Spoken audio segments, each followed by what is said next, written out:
Yeah, for the last hour and a half, the rain has been sporadic, and that storm they went through a couple hours ago, it may have been brief, but it packed quite a punch. Take a look. We got a power line down right over here, and then just over to the left of me, you got 4 more down as OG&E crews are here trying to restore power. There's a few more power poles that are up, but they are cracked, and there are people without power. In just the last few minutes, I checked OG&E's website.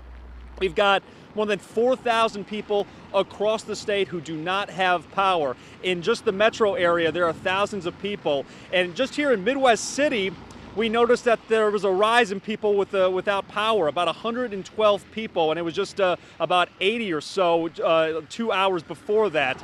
And, just for people who live in this area, there was a woman we spoke to who was house sitting just around the corner. She thought a tornado went through.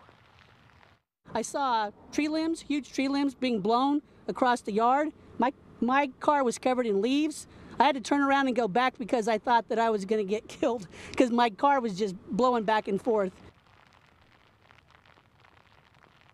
Yeah, you certainly you want to stay safe out there, but depending on where you are in the metro, you could have your power back on now, within the hour, or even around 8 o'clock while you have crews out here just picking up the damage. You see just right on the side of the road, this is a piece of that power pole, just to show you how powerful that storm is. We're live off of Northeast 63rd and Midwest Boulevard. Brett Bagansky, KOCO 5 News.